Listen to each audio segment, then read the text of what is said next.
Beban yang bertambah. Apa maksudnya? Nih ya. Jadi aku beban. Kasarnya sih iya. Makasih lo udah jujur.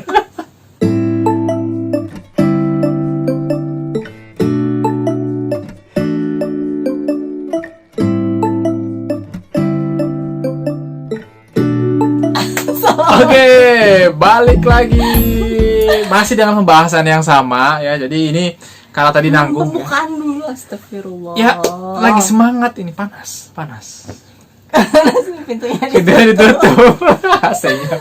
Assalamualaikum warahmatullahi wabarakatuh. Balik lagi di video part 2. Bahas tentang kenapa bisa terjadi KDRT dan perceraian di masa kala pandemi. Meninggi gitu ya, maksudnya skalanya naik gitu. Oke, tadi sudah dibahas dari sisi saya sebagai suami. Sekarang kita langsung bahas dari sisi istri. Aku belum nyiapin jawaban. Oke, kita akhiri videonya. Oke, jadi yang pertama adalah beban yang bertambah. Apa maksudnya? Nih ya. Jadi aku beban. Kasarnya sih iya. Makasih lo udah jujur. Oke, close. Jangan, harus dibuka selebar-lebarnya ya. Beban yang bertambah karena aktivitas sebelumnya kan para istri tuh memang terbiasa dengan ritme suaminya kerja dari pagi pulang malam. Itu aku ya, mungkin ada yang jamnya beda juga, tapi kan kita terbiasa dengan ritme yang kayak gitu. Beda lagi dengan yang mungkin suaminya pengusaha atau apa gitu, tiap hari ketemu, ya mungkin kondisi kayak gini nggak akan jauh beda. Tapi buat yang karyawan satu perusahaan gitu kan jamnya terikat. Nah, biasanya kita udah punya waktu sendiri untuk ngatur urusan domestik gitu. Dan celah, kalau buat aku ya, celah buat ngurusin bayi besarnya ini tuh ya memang cuma pagi sama malam dan weekend gitu. Terus ketemu Pagi, malam, tengah malam. iya kan ya, udah dari pagi sibuk sama urusan rumah gitu. Terus malamnya juga ya udah gak usah dibahas. Nah, terus sekarang jadi harus ketemu tiap hari, mukanya ada gitu di dalam rumah ya kan. Dia lagi mana. Kalau kita kan cuma seuprit gini ya tempat tinggalnya gitu. Jadi 2 langkah muka dia gitu, 3 langkah muka dia gitu. Dan kita masih harus terus maintain si kegiatan domestik yang gak berubah. Nah, jadi dengan dia yang ada 24 jam di rumah, otomatis ya gak harus dilayani banget sih memang orangnya. Cuma kan tetap aja ya gitu, jadinya nambah gitu kegiatan melayaninya. Sini nanti diprotes patriarki. enggak, dia nggak harus dilayani banget. Cuma ya tetap aja sebagai istri kan nggak bisa ya gitu ngebiarin suaminya nggak dilayanin gitu. Ini dilayani tuh bukan berarti istri itu jadi babu ya, bukan. Enggak. Maksudnya gini, kayak misalnya hal-hal kecil gitu ya, misalnya mau makan siang. Nah, biasanya kan dia makan siang di kantor. Sekarang harus di rumah, otomatis aku jadi masak lagi. Kadang masak sehari itu sampai 3 kali gitu, ke dapur lagi gitu. Apalagi waktu makan siang saya kan terbatas, cuma 45 menit sampai 1 jam di waktu istirahat. Setelah itu kan meeting lagi, kerja lagi. Kan tetap harus amanah ya, di rumah juga tetap harus standby gitu sama laptopnya dia lah, apanya dia. Jadi ya aku jadi ini jadi nambah gitu kegiatannya. Nah, itu sih yang bikin kondisi sebagai istri tuh kayak jadi lebih gampang mumet dari sebelumnya. Ya sebelumnya juga aku gampang mumet. Terus ditambah dia aduh, tiap hari banget ini ya gitu. Jadi ya ngaruh banget. Ngaruh banget.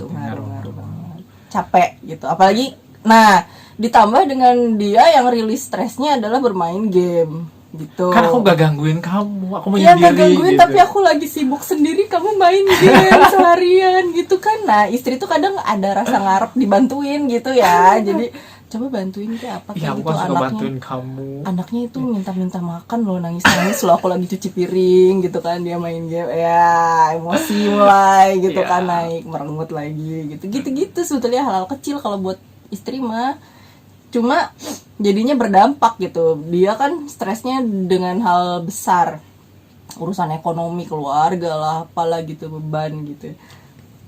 Sementara istrinya stres dengan hal-hal yang kecil, jadinya gampang marah, gampang sensitif untuk hal-hal yang sama, hal yang kecil juga gitu. Sebetulnya maksudnya dia bukan kayak gitu, tapi aku jadi nangkepnya gimana.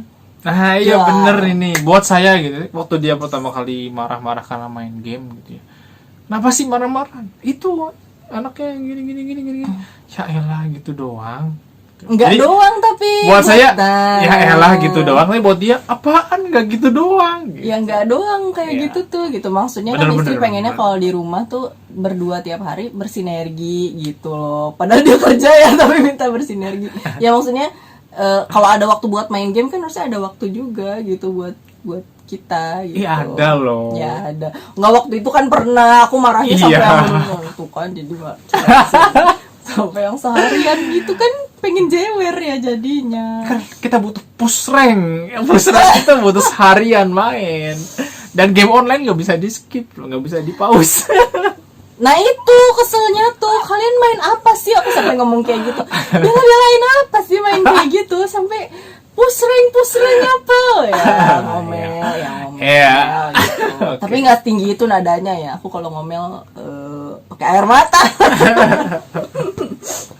Itu yang pertama. Ya. Beban yang bertambah ya dengan suami yang terus ada di rumah. Yang kedua, pusing ngatur uang juga, itu ngaruh sih, ekonomi ya, sama sih sebetulnya ya, sama yang suami saya sebutkan di video sebelumnya, bahwa kondisi ekonomi keluarga tuh memang ngaruhnya di kedua belah pihak, dan itu bikin lumayan manteng gitu. Kalau di sisi istri tuh udah mah tiap hari harus bergulir, sebelumnya kan kita nggak perlu mikirin itu ya kan, bulanan udah ada ya, maksudnya udah jelas lah pos-posannya kayak gimana, dapatnya dari mana tuh udah kebayang gitu. Jadi pusingnya cuma urusan domestik doang. Tapi dengan adanya pandemi kayak gini, jadinya ya bingung juga gitu, ini kurangnya gimana nih, ngatur uangnya lah, belanjanya lah buat hariannya, masaknya lah, apanya lah gitu.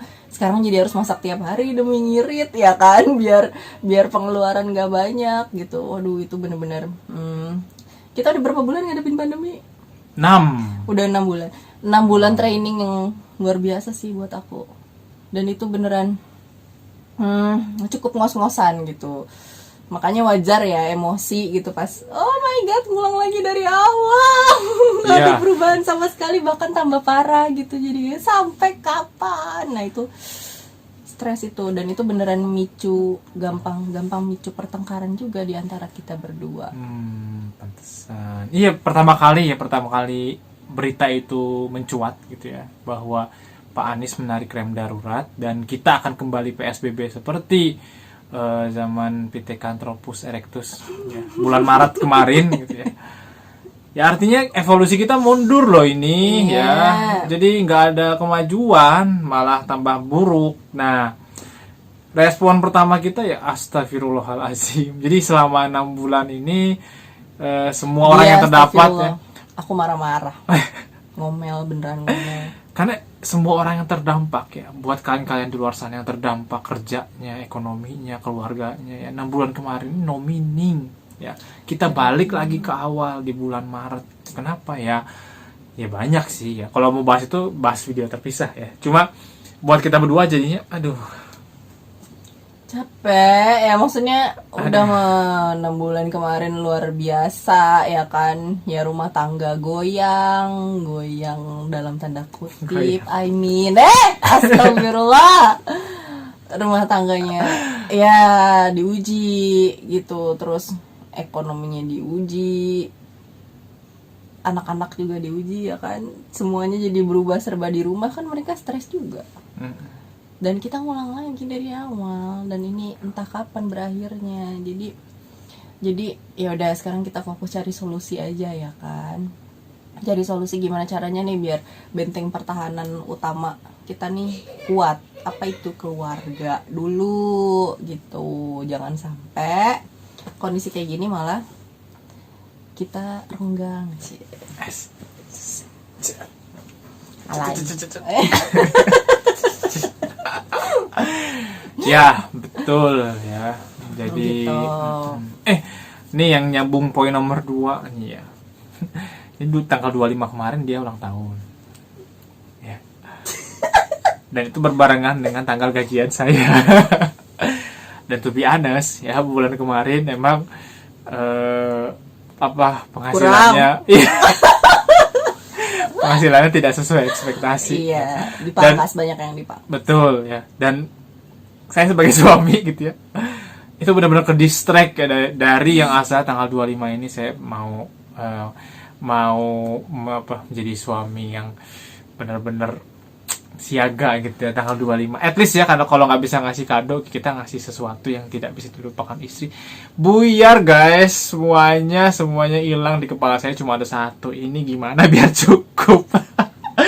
Aku bener-bener deh. Dan kita sempet jadi berantem. Dia menghadiahkan apa coba ke aku tanggal 25? Dia menghadiahkan air mata. Asli itu nangis-nangisnya sedih. Seumur-umur aku gak pernah ulang tahun digituin. Dari kecil, jahat banget. Tapi ini lucu. Jadinya lucu ya. Kemarin nangis-nangis tapi sekarang jadinya lucu.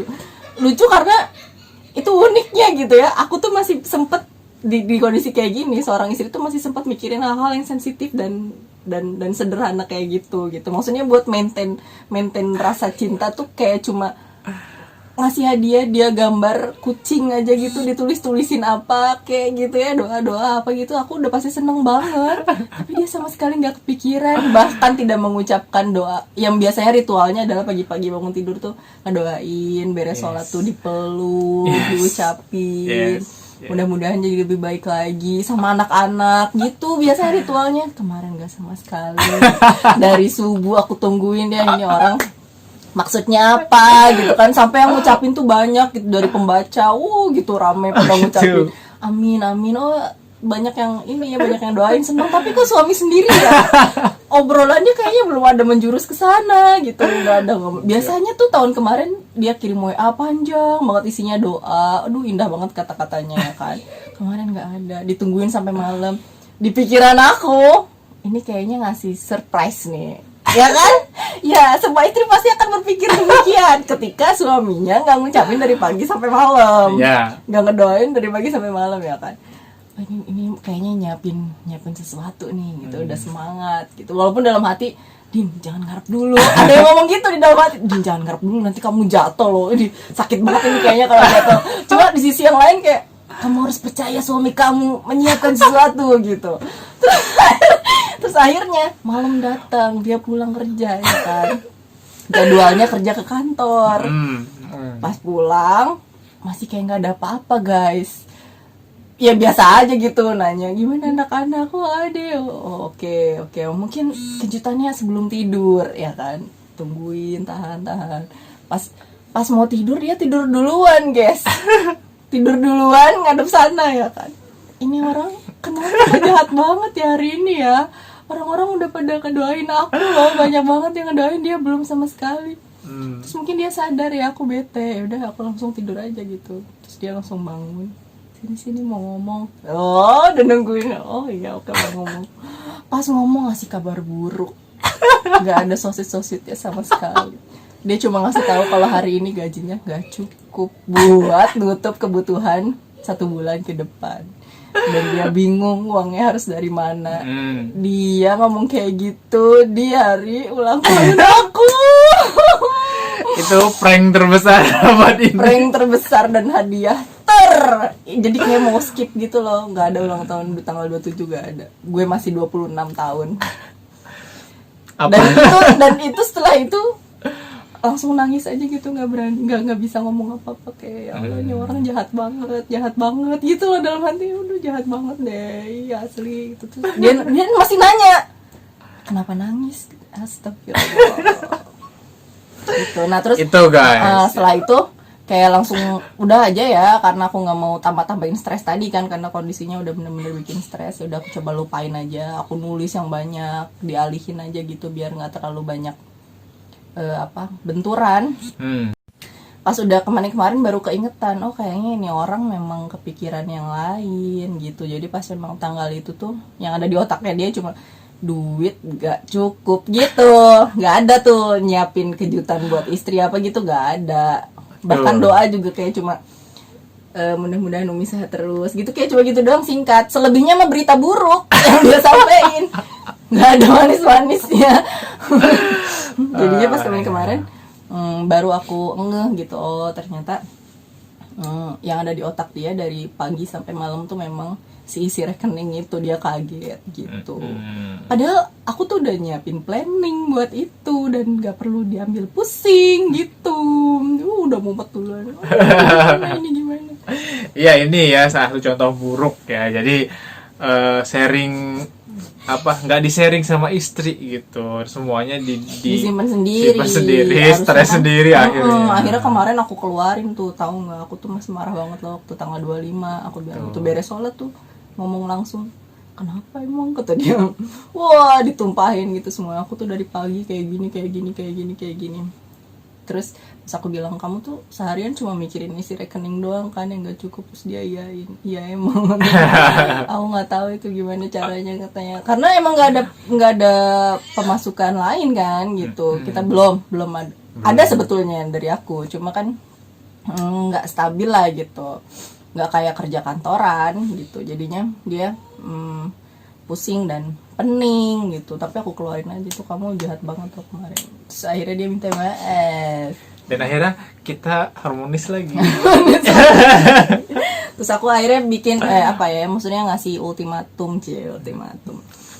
Kalau ada apa-apa tuh diomongin gitu, maksudnya ada beban apa tuh yuk cari kita diskusi, cari solusinya bareng-bareng, karena kayak itu masalah teknis ya, kayak masalah uang kurang, ya udah cari solusi berdua gitu. Kita cari tambahan dari mana nih, kalian juga bisa kayak gitu. Betul. Jualan kek apa kek gitu, cari yang dipikir out of the box gitu, yang lagi pandemi kayak gitu, kira-kira orang-orang lagi butuhin apa ya, sediain itu. Masuk buka usaha bareng sama suami berdua, mumpung kerjanya lagi di rumah, atau mumpung suami belum dapat kerjaan lagi yang baru, kerjain lah bareng-bareng. Itu juga bisa jadi bonding ya. Betul. Dan ya itu tadi, surprisingly gitu, ternyata istri saya bisa backup gitu, dan hal yang sama sekali nggak kepikiran sama saya gitu ya. Dan karena sebelumnya dia tuh kayak nggak ngeh kalau selama ini tuh aku tuh punya penghasilan. Yes, kayak betul. Bukan nggak ngeh, gini, apa yang istri hasilkan itu sama sekali bukan hak saya, jadi itu haknya istri, dan saya nggak tahu berapa gitu. Dan jadinya yang ada di rekening saya aja, wah ini nggak cukup. Ternyata setelah istri saya buka rekening, wow, aku bilang, kenapa sih gitu harus pusing kayak gitu, bisa itu, pakai ya. dulu aja, aku bilang gitu ya kan, tinggal diganti nanti. Oh ternyata diganti. Kita akan apa ya kemarin? Oke, ya. Skip. Nah, jadi itu ya. Itu benar ya. Jadi salah satu penyebab juga ya yang bikin tambah uring-uringan tuh karena salah satu pihak merespon semua tekanan itu sendiri gitu ya. Simpan sendiri. Padahal siapa tahu kan pasangan kita udah ada kepikiran sesuatu yang lain gitu, udah mikirin planning B, C, D gitu.